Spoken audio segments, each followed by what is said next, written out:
I'm going to give a list of upcoming European elections, but first I want to tell you about a really bizarre story from Sweden. I recently made a video about how a Swiss NGO used an Eritrean as its poster boy for a model immigrant.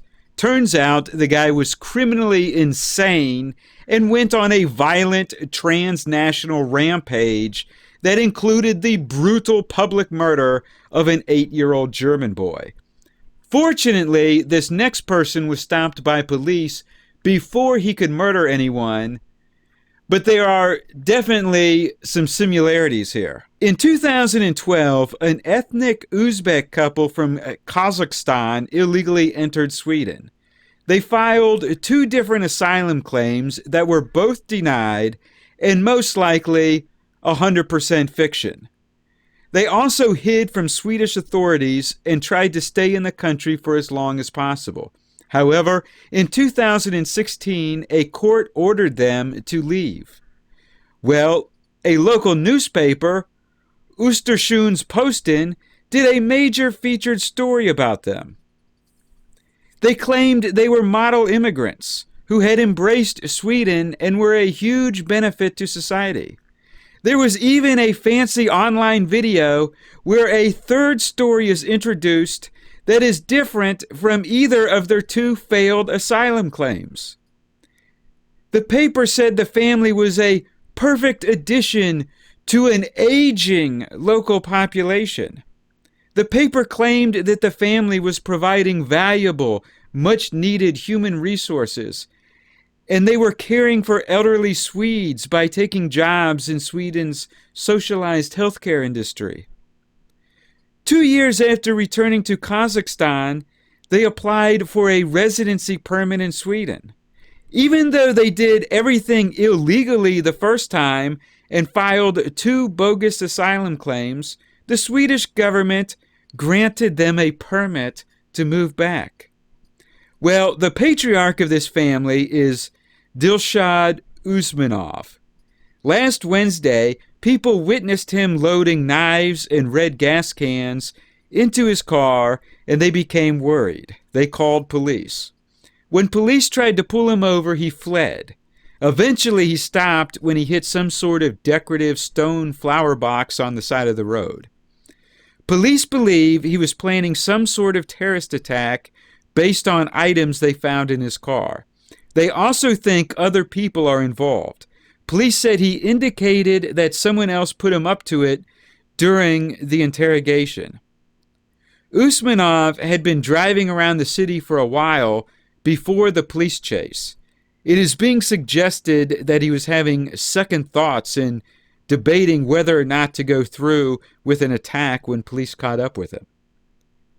He has been charged with plotting to commit murder and being involved in a terrorist conspiracy. My question is, how could the local newspaper be so wrong? We now have many examples of NGOs, media, and politicians praising someone as a model immigrant who turned out to be a terrorist or a serious criminal. It should not be hard to cherry-pick someone who is not a jihadist or criminally insane. Of all the immigrants in Sweden, this is who the paper decided to lionize. If this newspaper staff had any shame, they would never agitate for more immigration ever again. However, I'm sure they will. All right, next I want to run through some upcoming European elections. I will be making videos about these over the next 2 months. Also, I have already talked about some of these in the community section of this YouTube channel. On September 1st, there are elections in 2 former East German states, Brandenburg and Sachsen or Saxony. Both of these are strongholds for Alternative für Deutschland or AfD. In Saxony, AfD came in first place in the 2017 federal election and the 2018 EU election. Also, the AfD is currently the first place party in polls in Brandenburg. These could be some really exciting elections. Local elections in Norway are on September 9th.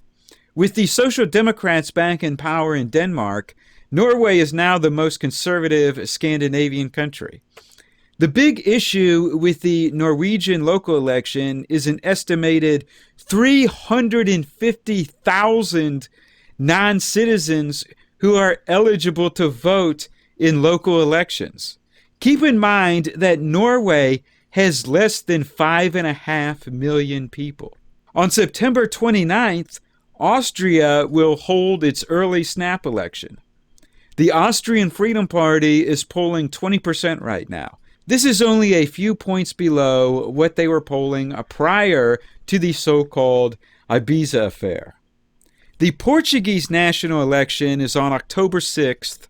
Unfortunately, Portugal will probably continue to have a very left-wing socialist government. On October 13th, we have the Polish national election. The Polish Law and Justice Party is polling in the low to mid-40s and should continue to dominate Polish politics. On October 27th, there will be local elections in Hungary and Bulgaria. There will also be state elections in the former East German state of Thuringia and the Italian region of Umbria. Thuringia is another state where the AfD is doing very well. I've talked about how the Italian states have been flipping from left to right one by one. Umbria is another one that could flip. There will also be elections in Calabria and Emilia-Romagna by the end of the year. And the main event for October will be on Halloween. This is already the best holiday of the year, and this year it is scheduled to coincide with Brexit.